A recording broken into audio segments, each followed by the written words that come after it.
Hey everyone, it's Rob Ryder. Today is Friday, July 26, 2019, and I'm reaching out to the reserves, the United States well-regulated militia, and asking them to please enforce policy, quash ongoing rebellion, and qualify the President of the United States Commander-in-Chief. Unfortunately, he has a few defects in his paperwork. And I'm welcoming the Army Reserve Ambassadors. I hope if you end up watching this video, try to make it informative and all due respect. So please understand, I've been out of the military 30 years. I've got a little bit of the world stuck on me. Robert Allen Retluski, Staff Sergeant, USA, veteran, at your service. So here's what's going on, right? We got problems in America, in the United States. It starts at the top with the president. Well, let's start with the Constitution and then get to the president in the Constitution.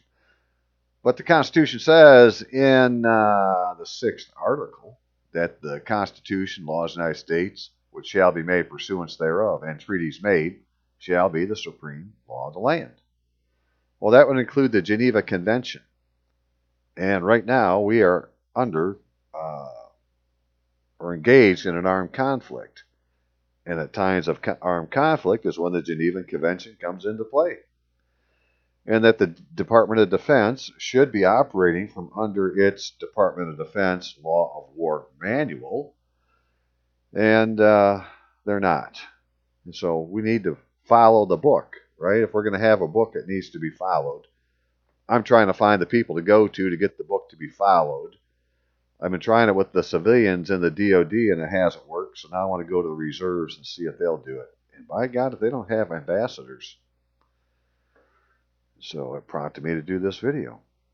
Well, it also says in the 6th article that the senators, representatives, and all executive and judicial officers, well, that would include the president because he's an executive officer, shall be bound by oath or affirmation to support this Constitution. But no religious test shall ever be required as a qualification in any office or public trust under the United States. Well, everybody who has taken an oath of office now says, "So help me God." That would be a religious test. So nobody has taken an oath that supports or that satisfies the 6th article of the Constitution. Beyond that, though, the president's oath in Article 2 does not support the Constitution. So that would mean he would need to take 2 oaths. He'd have to do the one in Article 2 and another oath that we'll look at in just a second, found in 1 Stat, S-T-A-T, 1 Stat 23, which is the oath that says this is the oath that satisfies the 6th article of the Constitution. And nobody's taken it. So we don't have a civil government under the Constitution. We have a military government under martial law. It's been that way since 1863 when President Lincoln declared martial law. It's never been rescinded. Lever Code says how to do it, and it requires a special proclamation or a peace treaty. And there weren't either of those after the Civil War, which ended in an armistice, nor was there after the First World War, which ended in an armistice. So we have an international war, world war, and we have a domestic war still ongoing. The evidence is when you go into a civilian courtroom, or what you think is one, and there's a gold fringe flag in there, which is clearly stated in Army Regulation 840-10 that gold fringe flag can be displayed in a military courtroom. But it goes on to say, it can't be displayed by civilians. It's an official flag. So it can only fly in a military courtroom. There's no provision made for it to be in a civil courtroom, yet there it is in the courtroom. Well, that must mean it's a military courtroom. It's a provost court or military tribunal or whatever the hell they set up, but it's not a court under the state constitution or the Constitution of the United States. They're not civil officers. And I'll show you the evidence here in just a bit. But, these are the things that are. And so, in Title III, which is for the President, United States Code, in Section 19, it talks about vacancies in office of both President and Vice President. And it says, if by reason of death, resignation, removal of office, inability, or failure to qualify, that's all I'm going to read, right? He's not qualified. He hasn't taken the proper oath of office. Donald John Trump has yet to take the oath of office in Article 2 and the oath of office in 1 Stat, S-T-A-T 23, in his full legal name, Donald John Trump, without any religious test. And until he does, well, he can't be the president of the United States. And if he's not the president of the United States, then he's not the commander-in-chief. Now, he could be, and if he was, well, then the system is already set up for him to be running the show as the commander-in-chief. And there's nothing them fucktards could do to change that. It's already there. All they can do is keep him from being the commander-in-chief. And they do that by making sure he doesn't take a proper oath of office. So I'm looking for the military to, go talk to the commander-in-chief, get him to do it. And so, hey, did you notice that? The Army Reserve's got a double eagle. Didn't the president just yesterday, wasn't he in front of a logo, or not a logo, but the seal of the President of the United States, and somebody had put a double eagle on it? And everybody said, that's Russia, that's Russia, that's Russia. Well, it could be, or that's, him as the commander-in-chief of the Army Reserve. Of course, it should be the proper one, but I don't know why they put it on there.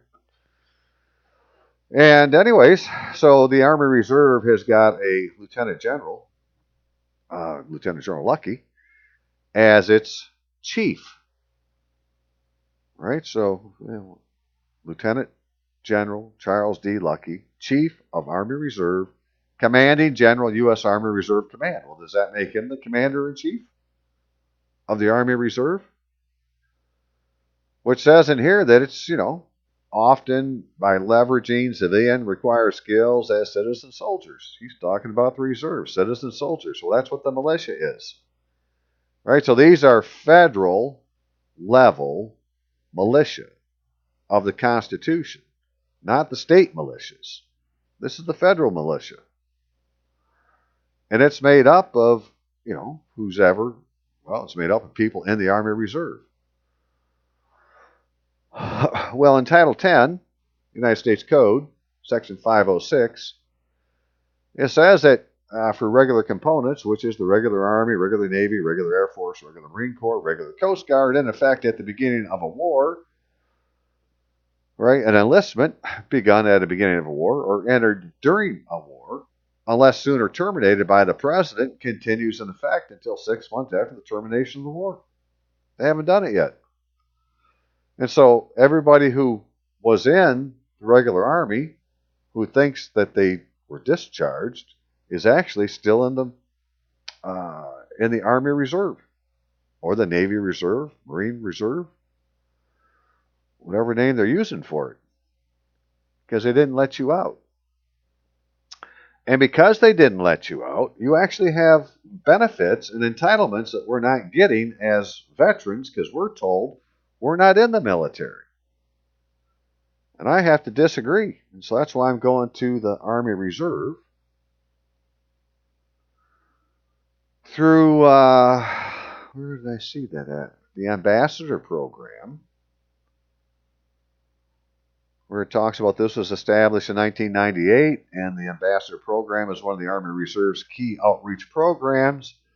Ambassadors are influential volunteers with significant ties to their communities who operate at state and local levels and voluntarily represent the Chief of the Army Reserve. Well, that would mean when they're there, they're the Chief of the Army Reserve without salary, wages, or other benefits. They develop awareness and advocacy for the Army Reserve and are vitally important bridges to communities across the nation. Well, veterans were in the reserve. Now, I don't know if the Navy has a similar thing or not, but I'm sure that they do. Marines probably have one. Coast Guard, everybody's got some program. And if not, well, then use the armies, right? Because, hey, they represent the chief of the Army Reserve, which is the federal, the federal militia in the United States. And so this is this is my next attempt. I could show you all the attempts I've made, and I'm waiting for answers, but I'm not hopeful anymore. It's taken long enough, so I don't worry about it. Just continue on, move on. Next. Well, I found this, and it's like, hey, who are these guys?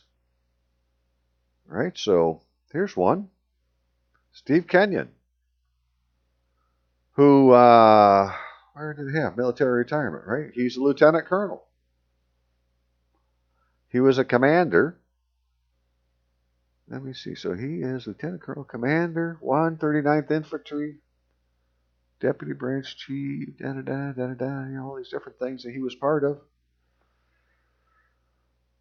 Well, he was the XO of the 334th Medical Group, which is a group that was in Grand Rapids, Michigan, but now they're supposed to have retired the outfit. But, none of these things are ever done away with. They're just put on the shelf in case they're needed later. Like a retired officer, right? He'll be an officer within just the time it takes to be an officer, and he can write an order and go back to being retired. But, he's a soldier for life. We're all soldiers for life, as it turns out. So I'm going to contact one of these people and tell them what's going on, and hopefully Steve now is watching this video, and he'll see the things I'm talking about, because there's all sorts of shit that's wrong. So let's look at a few more things that are wrong. Right? If you would say, well, you served during the Cold War, is that a war or not? Well, they gave a certificate of recognition for it. And recognition for your service during the period of the Cold War, right? 2 September 1945 to 26 December 1991. For promoting the peace and stability for this nation, the people of this nation are forever grateful. Signed by the Secretary of Defense. Well, Secretary of Defense thinks the Cold War was a war. He offered a certificate for it. Now, if you'll notice, right, they're using Roswell's name with a middle initial. Now, you can serve in the military under a fictitious name, and afterwards have them change your name in the records, which I have done, and I think I got them to do it, at least partially. But, they took Roswell's middle name from him, so who is this exactly, right? Which Roswell W. Wixom? So this is part of the problem. They have us giving up our middle name on official records, and that clouds the title to any entitlements you have, right? You're entitled to benefits, but they're not using our name. One of the benefits we should have right now, if we're still in the Army Reserve, is we should have a Geneva Convention identification card. We'll get to that in a second.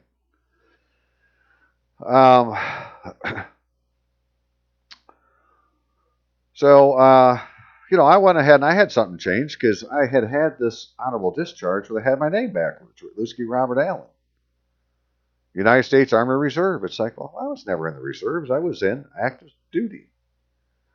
But if you look at this date, it was issued on the 2nd of February, 1983. That's the date that I re-enlisted or re-entered the military as prior service. I had been out just over a year, went back in. And then after I went back in, they issue a discharge that went from the time I went in to that date there. It doesn't have a starting date. It doesn't say when I started. All right, I was just honorably discharged from the United States Army on the second day of this date, 1983, and then I went back into the Army. Well, how could I have been just discharged from the Army? Right? The United States Army, that must be the United States Army Reserve, must be the United States Army. And because I had complained and I filled out the forms to do it, I got them to change it to put my name in the proper direction, Robert Allen Retluski. But they won't put my social security number on here then because that would identify who I am. So, for instance, on my brother-in-law's, who was in the Marines, he had told me on his it's Brian K. Taylor with a social security number, but not Brian Keith Taylor. You know, sort of like using this style name on a discharge document. So it's obvious they're doing hokey things with these documents. As it turns out, they're doing the hokey things with the DD-214s. And it's all done intentionally to keep members of the military from claiming their earned benefits. More on that in a second. But I wanted to show this law. Right, this is the law that says, passed by George Washington, John Adams, and Frederick Augustus Muhlenberg in June 1st, 1789. They said that the oath of affirmation required by the 6th Article of the Constitution of the United States shall be administered in the form following.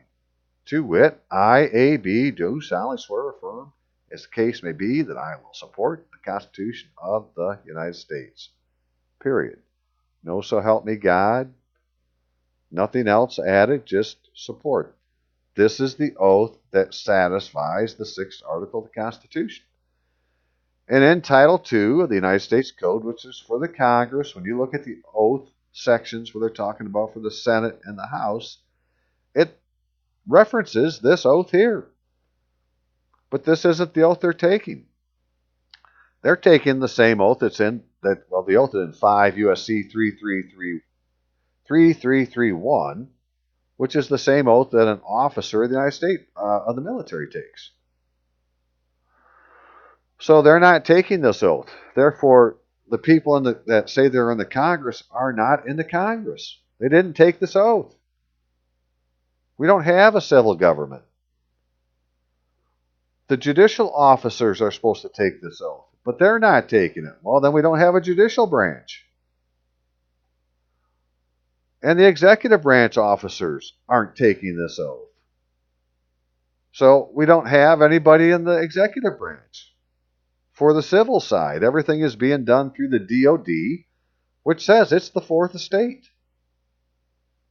And I've shown that in my videos before.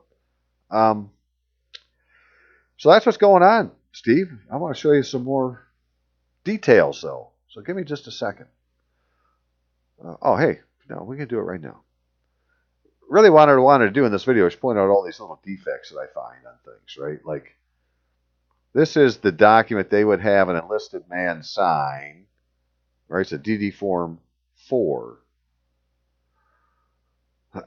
And it has on here home of record. It's got street, city, county, state, country, zip code, right? You need all those elements to apparently define what your home of record is.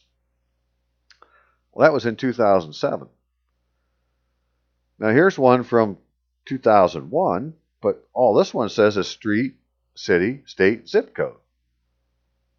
It doesn't have these other elements in it. So, when did they add them and why did they add them? And they have you put your name, Retluski, comma, Robert Allen. Right now, these forms are filled out for you when you get there, right? You're not filling all this shit out. Somebody else filled all this stuff out. You're a recruiter. So what do recruiters know? But on this thing, it says here that you agree that I understand I can be ordered to active duty at any time while I am a member. And in a time of war, my enlistment may be extended without my consent for the duration of the war and for 6 months after it ends. Then I'm still in the military. And you get down here where you're taking the oath of office, and it's I, state your name, and they would make you put in Robert Allen Retluski. All right, I don't believe they'd let you put in Robert A. Ritluski. But I haven't seen this document of mine, since I went in. I don't really know what's on it. But, I don't know. Why do they change forms? How come in, one group for a number of years, this is the home of record. But for another group, this style is a home of record. But for everybody involved, when you said the home of record, we'd all have different styles of home of records. It's because something's going on in the background that they're not telling us or showing us.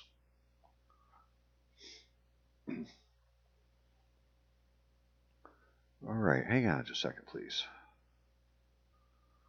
All right, so to offer some evidence to my earlier statements, this is supposed to be a commission for a federal judge, right? And it's from Donald J. Trump.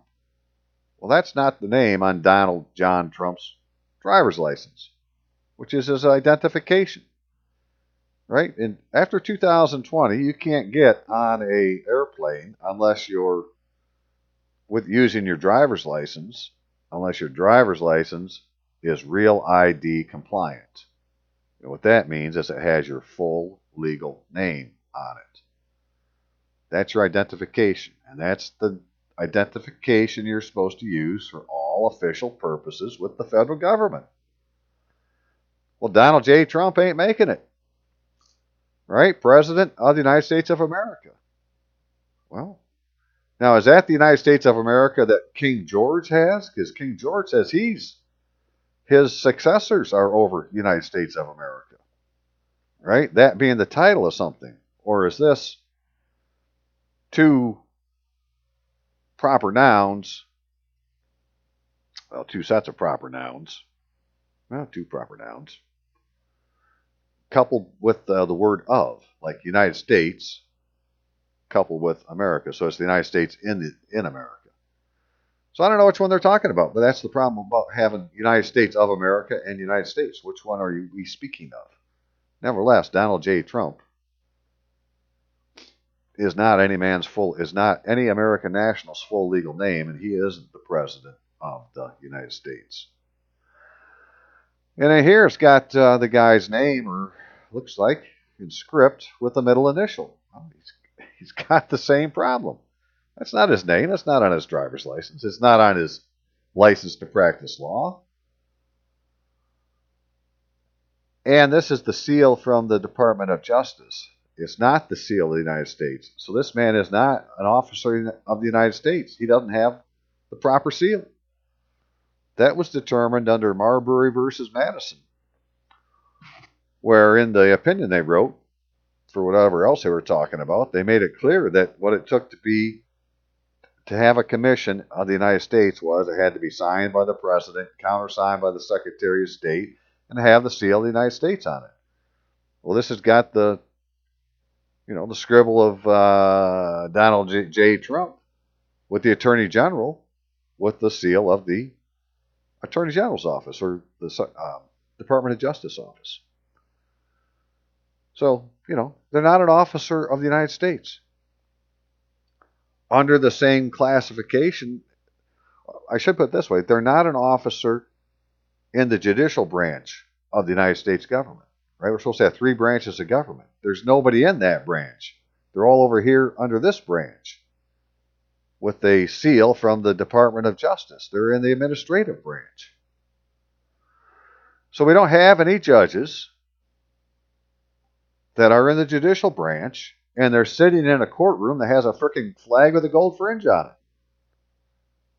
that could only fly in a military court. Apparently, somehow, they're military judges of a tribunal. And in the military, you can serve under a fictitious name. So, if we're going to say they're in the military, then it's okay with me. But they're not officers of the United States in a co-equal branch of government. So they really can't do anything to do with the third article of the Constitution because they're not the judicial officer that they're speaking of. we must be under some form of martial law. And this is January 17, 2019, in the Congressional Record of the House, where after they had an adjournment for the day, now they're going to say they're going to put the oaths of office of all of the members into the record. Well, the oath that they're taking says, "So help me God." And this isn't the oath that's in 1 Stat 23, which according to Title II, United States Code, the section's talking about the oath of the Senate, the oath of the House, it references 1 Stat 23. This isn't the oath they took. They're talking about some oath that have to do with some bullshit from 1884. From 5 U.S.C. 3331. Well, Title V is administrative. The Congress is Title II. And then when they took the oath, they did not use their full legal name. Right? Here's a guy using the middle initial. What about that gal from New York? What the hell's her name? Who has a problem? I don't have all the pages on here.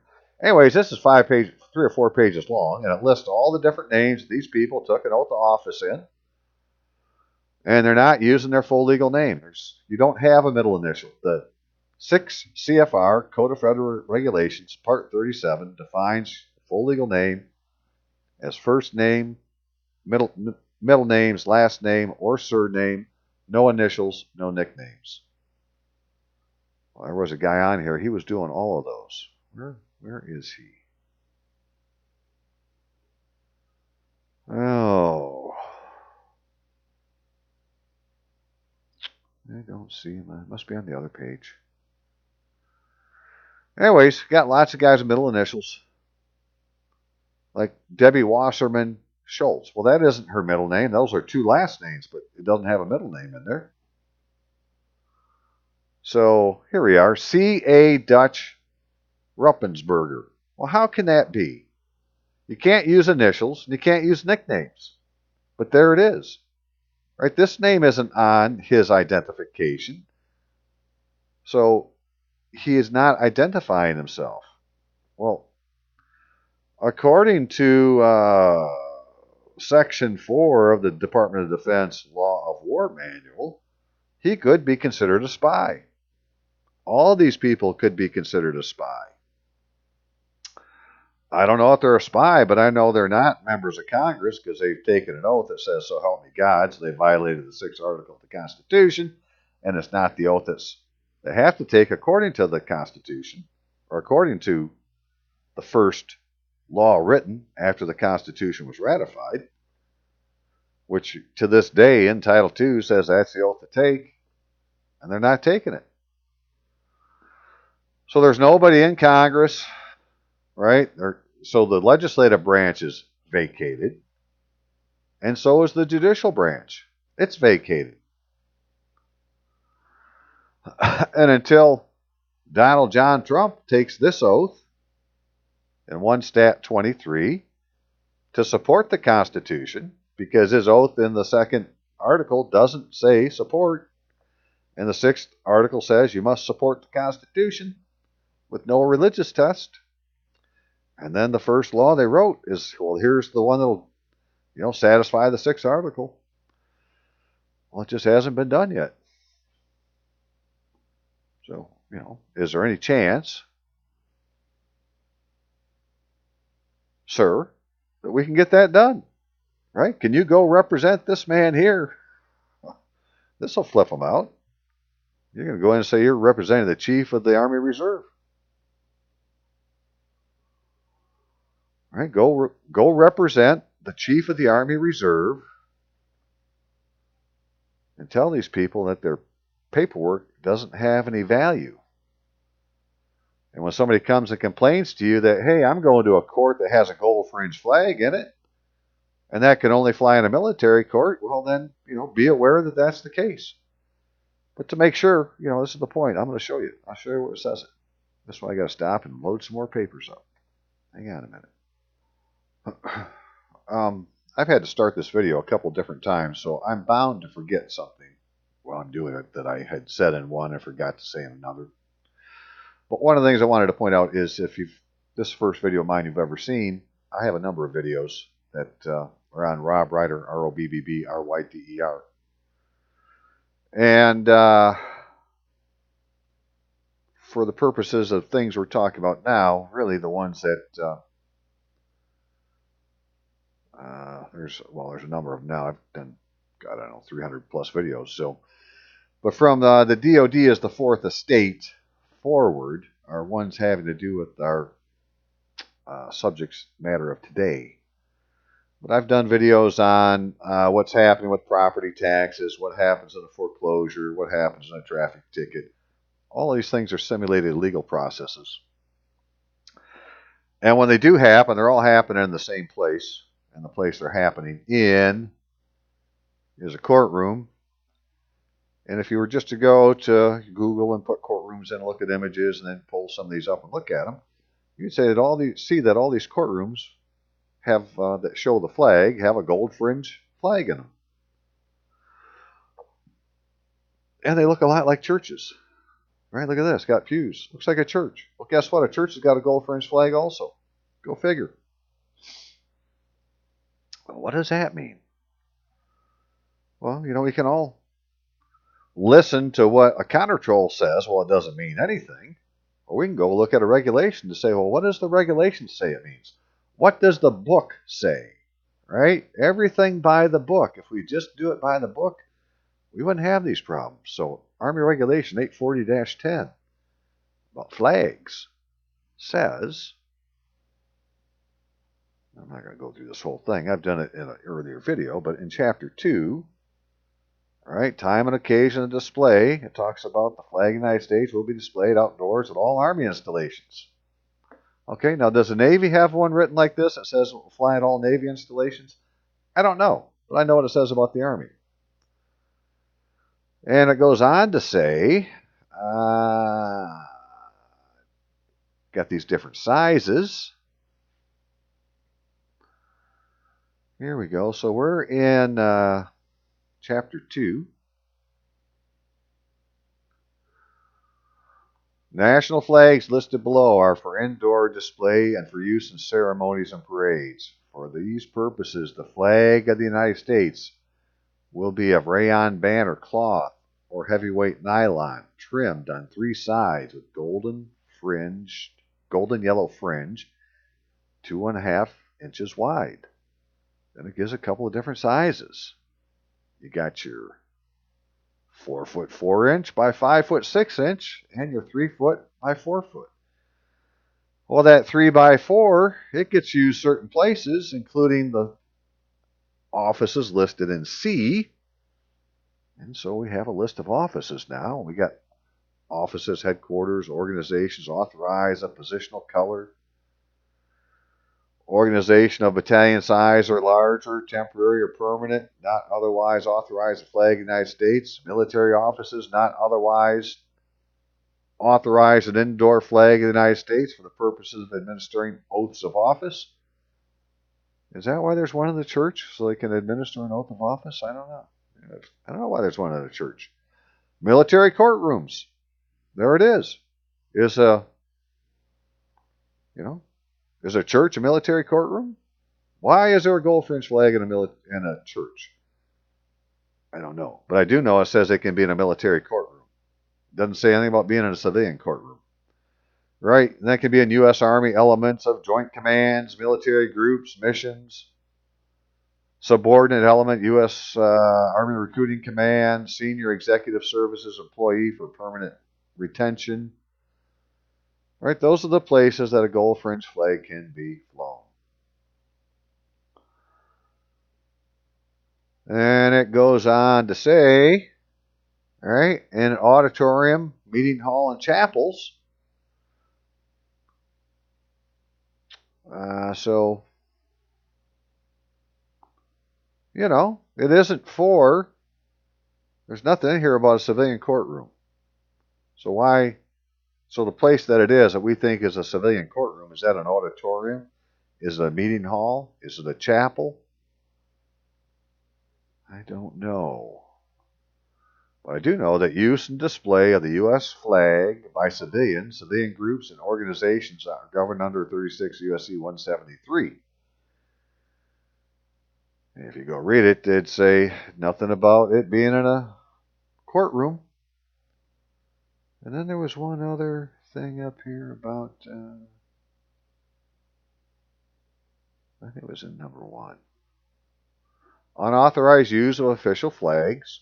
There is no law that permits the sale, loan, or donation of flags, guidons, or streamers to individuals or organizations not in the military service, except as indicated in 1 and 2 below. Educational institutions.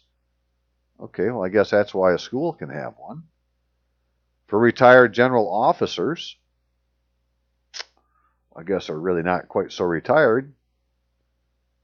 And meetings and ceremonial occasions recognized by U.S. Army Organizational Association may display replica of an organization's distinguishing flag and an organization's subordinate command flag. What about the flag of the United States? So there's something going on there, right? And, because we just never know who's doing it to us. And somebody had sent this thing I'm going to show you here in just a second. This week and pointed out to me again. I said, I had to go find this because back in December 8th of last year, I had sent this to Barry C. Black, who's the Senate chaplain, which he's also an admiral, Admiral Black. And which I was pointing out to him, among other things, that, there's a public law. It's Public Law 102-14 of March 20th, 1991, at 105 Stat 44, that says we're, governed by the Noahide laws. So whereas Congress recognizes the historical tradition of ethical values and principles which are the basis of civilized society and upon which our great nation was founded, right? So our nation was founded on whatever they're about to talk about, or their nation, who's ever talking, is founded on this. Whereas these ethical values and principles have been the bedrock of society from the dawn of civilization, when they were known as the 7 Noahide laws. Well, this is Bush Sr. going to sign this thing and saying that we're governed by the 7 Noahide laws. Whereas without these ethical values and principles, the edifice of civilization stands in peril of returning to chaos. Whereas society is profoundly concerned with the recent weakening of these principles that has resulted in the crisis that beleaguer and threaten the fabric of civilized society. Whereas the justified preoccupation of these crises must not let the citizens of the nation lose sight of their responsibility to transmit these historical ethical values from our distinguished past to the generations of the future. Right? They're going to try to put us under the Noahide laws. Well, I have to disagree. That's not my nation is one nation under God, indivisible, liberty and justice for all. Not one nation under the Noahide laws. So, 7 Noahide laws, right? Go figure. Got that in our pocket. The Congress, the 102nd Congress, and the President at the time, if he had taken the proper oaths of office, are saying that we are governed by the Noahide laws. And I thought we were governed by the Constitution and the treaties, as the Constitution says. Somebody disagreed with us. So, okay, hang on just a second. I'm done pointing that kind of stuff out. I want to take a look at... I'm done with that one. I want to look at some of these DOD manuals. Right? Now we're getting into things that mean something to people in the military and can mean something to civilians if we can get the military to agree with the veterans first. Well, then we can go ask them, well, what about the civilians? But, we have the same problem. As civilians, we're not being recognized by our military. So this is a Department of Defense manual. It's number 1000, which is 1000.13, Volume 2. And just to show you that we use the word policy, shall establish overall policy, policy, comply with the provisions of this volume and other related policy and procedural guides of the Department of Defense, right? The Department of Defense has policies, and the Department of Defense says that it's the fourth estate. But what I wanted to show you in here is what it has in this particular manual are these various enclosures that show the different benefits that go to different groups of people who either are in the military or were in the military, and how they're identified. So we have benefits for active duty members of uniformed services, benefits for National Guard Reserve members of uniformed services, and benefits for former members of the uniformed services, and benefits for retired members of uniformed services. So former members aren't the retired, they have their own group, and former members aren't in the reserve, they have their own group. So who are the former members? Well, they must be the veterans.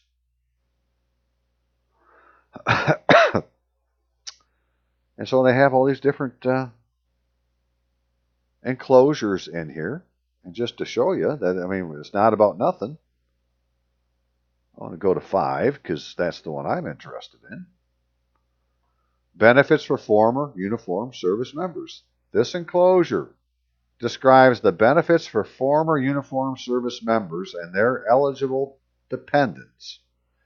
Former members are eligible to receive retired pay at age 60 for non-regular service in accordance with Chapter 1, 2, 2, 3 of Reference C, but have been discharged from their respective service or agency and maintain no military affiliation. Former members and their dependents are eligible for benefits as shown in Table 6. Well, you can't tell me they're not talking about veterans. And it says I, and they, other veterans, are eligible to receive retired pay at age 60. So regardless of if I have retirement coming or not, I have this set of benefits. This is my earned benefit. And it has in here, now this is through the DOD. This is not through the VA. That's a whole different side. This is just through the DOD. That you have civilian health care, you have direct care, you have commissary, MWR, and exchange privileges. You and your spouse. Well, that would mean your spouse has to have a card too. And your married children under 21, well, then they're going to have a card. But so is your father, your mother, your father-in-law, your mother-in-law, your step-parent, or parent by adoption. Right? They're not necessarily entitled to all of these things, but they can be. And the way that they would prove their entitlement is to have an ID card. So these are all people that need to have an ID card also. Now, what ID card would they get? Well, I think that they get one that says that they're a Geneva Convention identification card, just like the military is supposed to have. It shows in the DOD manual. It's just a little bit too big and cumbersome to go through, so I got to go to some notes I had. And a guy asked me another question about what if you're not in the military. So if you're paying attention or watching, pay attention now. Issue of identification card to persons liable to become POWs. Party to the Geneva Prisoner of War Convention must provide persons under their jurisdiction who are liable to become POWs with identity cards. These cards must show da-da-da-da-da. It goes on to say, U.S. Armed Forces identification cards that indicate their status under the Geneva Convention and individuals' loss of identification card issued by a state is not a basis for denial of POW status. That's why I was telling people, look, if you're going to court now, tell them, if you were in the military, you're protected by the Geneva Convention. You've got POW status. and that they need to take you to a court-martial. Because you're in a military court. It just isn't a court-martial court. It's a provost court or some other court intended for unprivileged belligerents. You need to claim your privilege. And if you claim to be protected by the POW as a POW under the Geneva Convention, by the manual, they have to treat you that way. So even if you're not, just tell them you are. Right? And let them, and they will have to determine if you are or not. Who's the they? The court-martial court. Not the court that you're in that's pretending to be a military tribunal.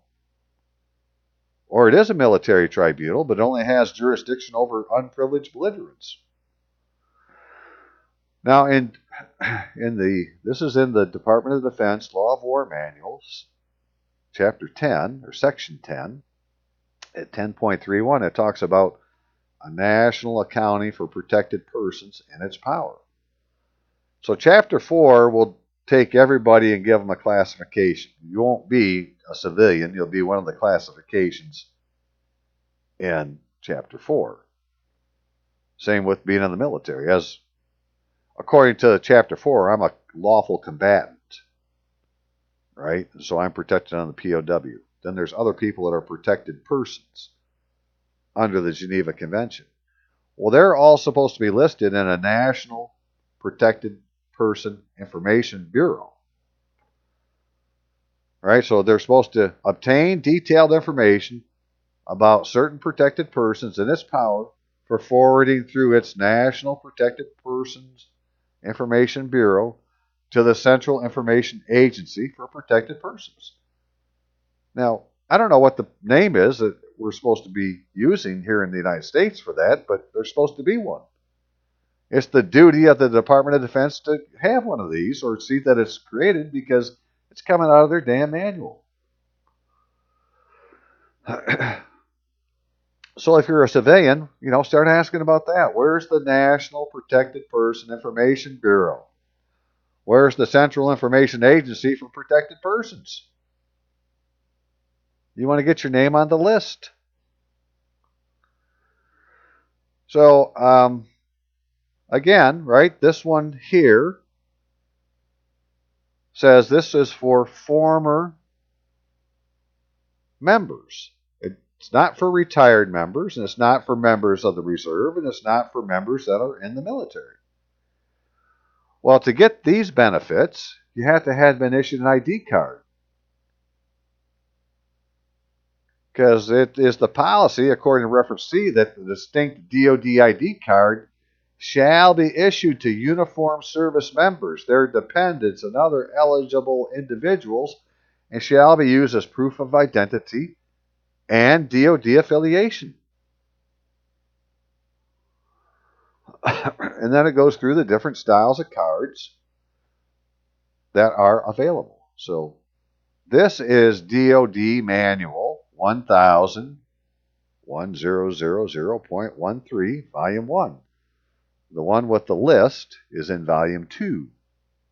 Right? The one with the cards is in Volume 1.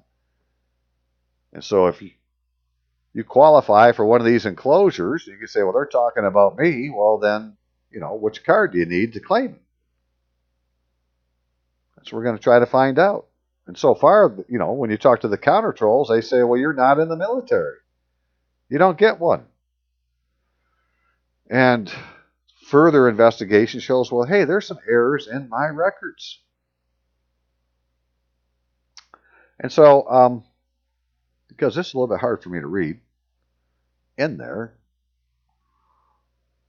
what they have in that manual at 6 is called the DD Form 2, Armed Forces United States Identification Card. Okay, description. This is the primary ID card for RC members not eligible for a CAC, which is a Common Access Card. Benefits and privileges shall be administered by uniformed services as described in Volume 2 of this manual. Right? So you got to have this card to get the benefits that are in Volume 2. So what do they have? Well, they got the DD Form 2S. shall serve as ID for purposes of Geneva Convention requirements in accordance with reference R. Well, that means you need a DD Form 2S, not a DD Form 2. Because they have one of those too. They give that to the retired reserves. They're giving you the wrong card, my friends. You want a DD Form 2S. RES, that puts you in the reserves. Because they have another one with a RET, well, that makes you retired. But they're both armed force, because here's the DD Form 2S retired, Armed Forces of the United States Geneva Convention Identification Card. Retired blue. So either you get one that's a RES, or you get one that's an RET. But it needs to be a DD Form 2S. Right? So who's eligible for a 2S? RES.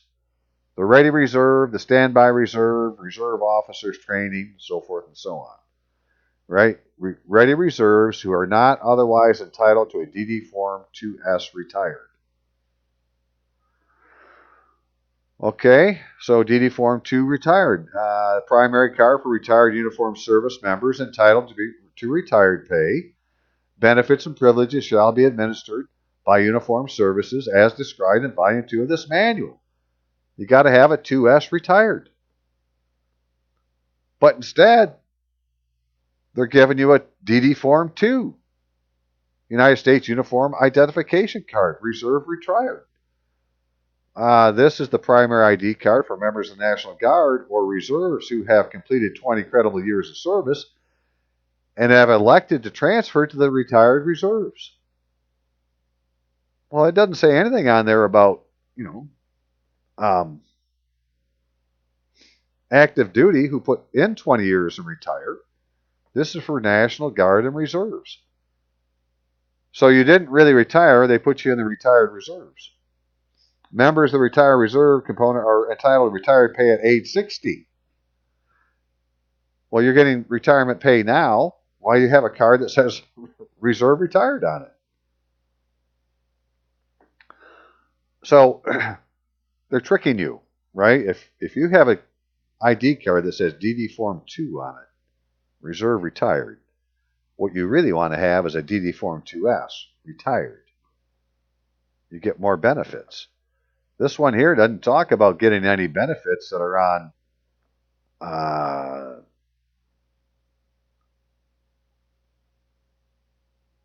the second page, right? In accordance with this one says described in Volume 2. Well, there's no described in Volume 2 attached to this one in the DD Form 2. So you're not getting the benefits as they're prescribed in the other manual we just saw.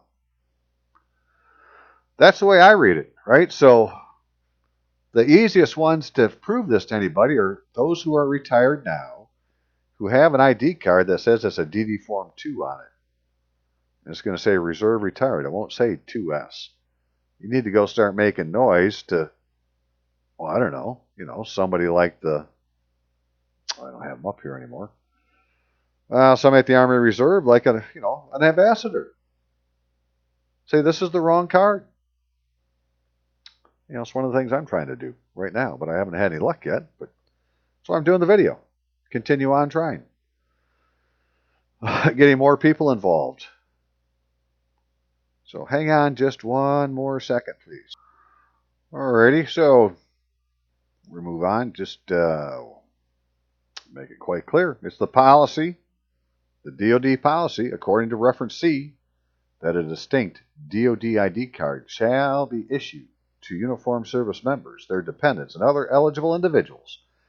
It shall be used as proof of identity and DoD affiliation. So we have to be given the DoD ID card. There's no excuse. And then reference C is, well, that's the instructions. DoDI 1000.13. You got a DoDM and a DoDI. So here's one of the things about these DoD manuals. They have these enclosures, right? So all of these different documents are incorporated by reference into this document, although they're not necessarily even stated, right? So to, truly understand what this one manual is about would be to have read all of these other manuals. So they're packed full of peanuts, right? We don't know everything they're telling us. Because they tell you things without you knowing, well, there's this whole other manual behind the thing they just told you about that has more information in it. So, for instance, enlisted administrative separations.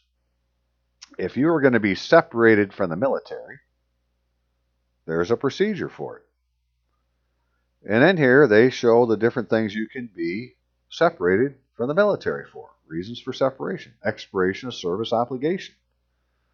Well, you'd say, okay, well, I agreed to serve 3 years. Well, that isn't what your paperwork said. It says you agree to serve until the war is over.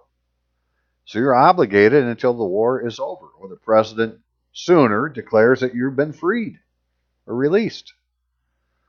So it doesn't just happen because you put in 3 or 5 or 10 or whatever. You're still in it as long as the war is going. And they have all these other reasons, right? Most of these are bad. Deficient enlistment or defective enlistments, entry-level performance and conduct, unsatisfactory performance, drug abuse, alcohol, misconduct, separation in lieu of trial by court-martial, security, unsatisfactory participation in ready reserves, on and on and on. So, for the most part, being separated is for bad things. Well, they have a procedure for it, and it's in Enclosure 5. So what the procedure says is this, that you're going to get a notice. The notification procedure is initiated under Enclosure 3, and respondent will be notified in writing of A, B, C, D, and E. 1, 2, 3, 4, 5. But here they talk about different kinds of separations. You got the one where you could be discharged. You got another one that puts you in a reserve component, transfer to the selective reserve to the IRR, or transfer from the selective reserve to the IRR, release from custody, control of military services, or other form of separation. But if you're going to be separated according to this, right, who's the separation authority? The separation authority for actions initiated under notification procedure will be a special court-martial, convening authority, or higher authority. Well, a special court-martial has 3 members. And then a general has got, I think, 5. And a summary's got 1. So you need to be court-martialed to be separated from the military. And if you're going to be court-martialed, where's the order? They have to have issued a separation order. Now, there's another manual that talks about these things in here. It's AR 635-200, Active Duty Enlisted Administrative Separations. And I hadn't read this whole thing yet, but I just had noticed in here, as I was going through it, that in Chapter 12, it's got a whole section about retirement for length of service. And then retirement in lieu of PCS. Well, isn't that like when you go from one station to another, you PCS, but instead they can retire you? And how to apply for retirement and so forth. Preparation of DA Form 2339. It must have something to do with retirement. But to do all these things, you got to have the damn ID card to prove that you are who you say you are, and they're not giving it to us. Responsibility of Retirement Authority. These are all things to go talk to that Army Reserve ambassador about. Okay, what else is there? Actions.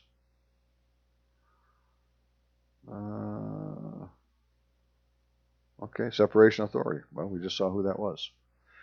Okay, hey, I'm about done. I got a couple more things I wanted to show, and that'll be the basis of what I wanted to do today, was introduce the idea of going to the whatever military branch it is, to their ambassador, if they have such a person, but at least go to the reserve, like for me, the Army Reserves, because apparently I'm still part of the Army Reserves. Hang on just a minute.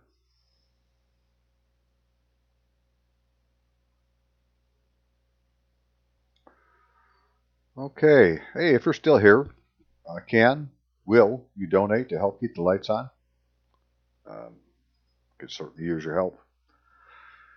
PayPal name is Rob Ryder at AOL.com. ROBBRYDER at AOL.com. Or you could send it in the mail to Robert Allen Retluski at 10955 14 Mile Road Northeast, Rockford, Michigan 49341. Hey, if you want to send me an email, please use courtofrecord at AOL.com. I don't really get to the comments and videos and so forth. There's just not enough hours in the day. Or if you need to, there's my phone number, 616-712-6179. But I would certainly hope if you think you need to call me that you could possibly donate. So, one thing that I've done, I was going to show some of the things I've been doing, but there's just too many of them. It'd take too long. But I did want to show this one, that this idea with getting the ID card is that there's a thing called the DEERS, DEERS, DEERS system. I've shown in my other videos that has incorrect information in it. In my case, it's got my name wrong, and it's got a bad birth date. Right? It doesn't match what's on my DD-214. So if that's the record, right, then there's nothing really wrong with my records. There's something wrong with whoever put it into DEERS. But you can't get these, fucktards to fix anything. And so I had finally gotten them to fix it. It used to say Retluski Robert A. sponsor, right? They got them to fix my name. And I had my birth date as 1958-09-01, the first day of September. And I got them to fix it. So, great. But the thing is that this DEERS system is shared by the VA. So they got it okay on the Mill Connect website. That's what this site is. All right, oh, here it is, Mill Connect, which is the DoD side. But when I went to the VA side, they still have my birth date as September 1st, 1958.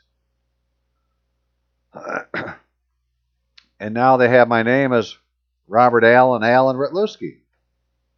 And then they say, well, if you have any errors, if there's any errors in your records, you need to contact DEERS, who I just contacted to get it fixed in the first place. I've sent them my DD-214. I've sent them a birth certificate. I sent them all sorts of things. Well, not all sorts. That's the basic ones there, but they just can't seem to get it right. It's almost like it's on purpose, like it's just to frustrate you. But so be it, right? That's what happened there. And one of the things I had done, we'll get there in a second. So I was looking at what am I going to do next? And I had found that this is through the State Bar of Michigan, that they have military legal assistance resources. Legal assistance for U.S. Armed Forces active duty personnel, retirees, and their dependents. Well, of course, it doesn't say veterans, so you try to get something done, and we'll find out what happens. But, I contacted Lieutenant Colonel Wilson because he had an email address. But do you notice on these how they have their addresses? They don't have any MI in their address. And I'd pointed out in my last video that the military has its own postal system, and they cut a deal with the USPS back in 1959. But that this postal system is, it's within the United States also, and in their system, they could consider Michigan to be an installation. Right? The whole thing is an installation. It's not a state, it's an installation. So in that installation would be these different districts, like Ada, 49301, or Rockford, 49341, or whatever it is. But there's no Michigan in there. I thought that was quite interesting. So I don't know where that's going. I'm just pointing out, well, there is legal assistance, right? And we'll see if they can give it to us. Now, I just know this isn't to an attorney. This is to a military police brigade, which would be different than the 334th Medical Group, right? Lieutenant Colonel Lawrence W. Wilson, he happens to be an attorney. So I said, well, I'll contact him first, but it hasn't gotten anywhere yet. But I haven't done any of these other ones. So, don't wait for me to do it. If you have the same thing and you need some help, contact them. Especially if you're in a court case or something, say, look, there's gold fringe flags in the courtroom. Here's AR 840-10, 840-10. Show it to them. It says here that flag flies in military courtrooms. So it isn't a civilian court. I'm going to a military court. If I'm going to a military court, then I'm covered by my enlistment in the military, and it needs to be a court-martial military court, right? Not a military tribunal, not a provost court. No, it's got to be a military court, a court-martial. So the other thing I did, because I have these errors, and I was able before to get my discharge document changed, I said, well, I'm going to go ahead and fill this out again and send it in and ask them to change my records so I can get an ID card. And I just sent this in. I just put it in the mail yesterday, so I'm sure they don't even have it yet. But, it's a standard stuff. You put your name, grade. I don't know what my discharge. I said, I don't know. I don't know what it is because I don't have the records. Present status with respect to armed services. I was discharged from active duty. Now, I'll show you that on a dude's DD-214 where it says down here, type of separation, released from active duty. Right? It doesn't say he was released from the military, just from active duty. So, I request the following error or injustice in the records be corrected as follows. Correct all errors and injustices that are inhibiting an Armed Forces of the United States Geneva Convention identification card from being issued.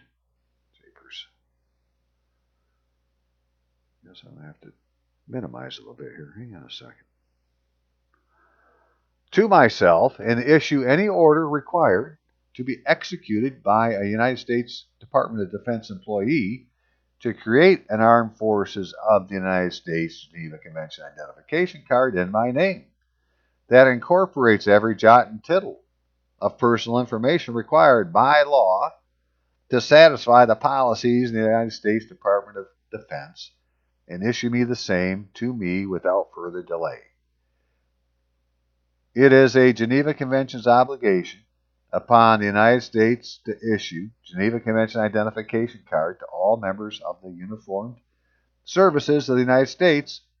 No courts martial ever issued an order for my administrative separation from the uniformed services of the United States, and I demand my Geneva Convention's identification card and the entitled benefits and privileges that this ID card authenticates as mine. I believe the record to be in error or unjust for the following reasons.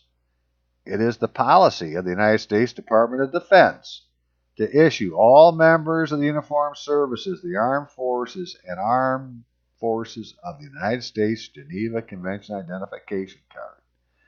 And it is the duty of all employees of the DoD to execute this policy of their employer.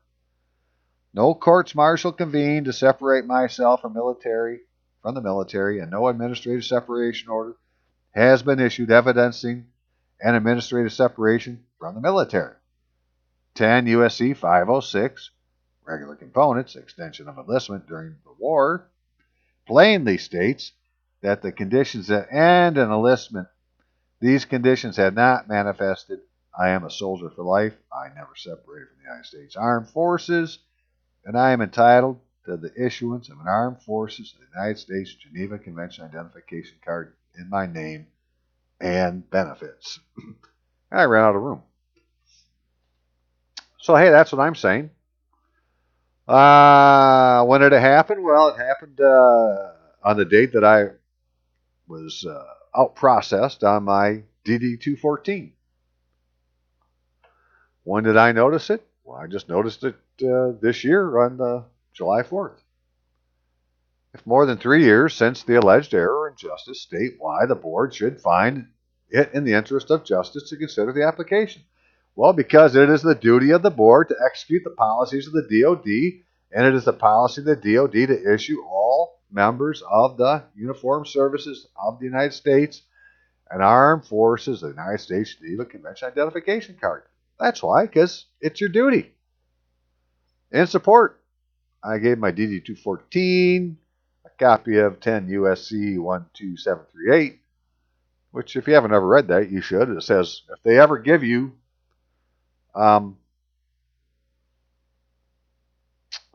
retirement, they can't take it away. That's what I think they did. They put, like myself, they put me on some kind of disability retirement. And it's going into the retirement fund, but it's never being paid out. And so it goes into that account that then people get to play with.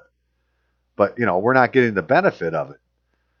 The military retirement account pays out $50 billion a year, and it has almost $900 billion in it. And they get enough money every year to cover what they have to pay out. So what's all this other money for? It must be money that's not being paid out for whatever reason. And, I don't need to know the reason. I just need to say, hey, here's my card. If I get the card, then whatever's mine will come to me. That's why they don't want to give you the card. You don't need to do anything except have the card to prove who you are. Complete my address. I did it. I signed it. And then I had a thing in the back, so I put into here. My DD-214 states that I did not receive a dental examination within 90 days of separation and was not signed by me, signifying I was physically unable to sign as the member being separated. Block 9 of the DD-214 contains the letter combination NA, indicating that I was retired. That's what it says in the manual that says how to fill the damn thing out. There's an NA on block 9. One of the choices is that you could have been retired. And that's what 10 USC 12738 talks about. An administrative correction should be sufficient and allow for a more expedient form of relief without the need of a formal hearing. Please hurry. One of the things about putting this in is that they don't have to have a hearing. They could do it administratively. So I'm just pointing out to them, right? Do it administratively. Just fix the errors and give me my damn card. Issue an order so I can go get an ID card. Right? Instead of me going down and trying to convince the guy at the counter to give me an ID card, give me the order to give him that orders him to do it. What was this about? Oh, bonus army. I want to read about that. If you never read about the bonus army, you should. That was what happened. They called the bonus army in World War I, where a bunch of World War I vets went to D.C. to ask for their bonus early and ended up getting run out of town and shot and everything else by the military. Right? Their own brothers, basically. Well, the reason for that would be they had agreed to these certificates that were due in 1945, and they're showing up in 1932 trying to get paid. But if you read this, you'll find out that the idea of there being a bonus to people who agree to serve since the, back in the jolly old days of England. And it's been carried through ever since. And in fact, at one time, as a private, you got 40 acres of land. Right? And then they said, well, that wasn't enough land. They made it 160 acres. So, we'd have a bonus coming to us. It may be a bonus that you get at 60 because it says you can retire at 60. But there's some kind of bonus coming to every member of the military other than what you're already getting. And I don't know exactly what it is, but I know that the way to get it is to get the right ID card and then be over 60. Well, I am over 60. If I get the ID card, I'll find out what it is. What was that thing about this particular code? Where it says, after a person is granted retired pay under this chapter or is notified in accordance with something else that the person has completed the years of service required under the chapter, the person's eligibility for retired pay may not be denied or revoked on the basis of any error miscalculation, misinformation, or administrative determination of years of service performed as required by some other section unless it resulted directly from a fraud or misrepresentation of the person. So unless you misrepresented something, they can't take away retirement if it's been granted to you. But if you're not getting that retirement pay because you have, what do they have a name for it? You didn't revoke it. You're just, going to take it later type of thing. Then that's all going into that account. That's where the $900 billion comes from, because we're not claiming what's already been given to us. The other option is for myself, and everybody has to look at their paperwork and see what it says for them, because on mine, right, it has on here that I did not receive dental care and I was unavailable for signature. Well, that's like in absentia. So was I missing in action? Are you saying I was incarcerated, or was I a deserter, or was I AWOL, or what was my status considered? Because if they, say that you're MIA, missing in action, then whenever you're found, well, you get all your rights and benefits you would have had the whole time that you had served. So I get E6 pay for the last, God, how many years it is now? Almost 30 years, 40 years? 1988? Yeah, 30 years. So something is going on that they don't want to give these cards up, my friends, and we need to figure out how to make them do it, because you are due one, and they are not, whoever they are not following the policy of the Department of Defense to issue the damn cards.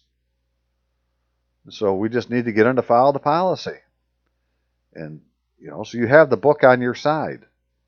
We just need to find the right officer that's going to agree with this and write the order, and, well, that'll get things moving. That's my plan. We'll see how it goes. I'll leave it at that. So y'all have a great day. But one last time, if you could, please donate, because I don't have any money right now. I do this all the time, trying to figure this stuff out for the common good. So I'm hoping the common good can help me out a little bit. Much appreciated. Y'all have a great day now. Bye-bye.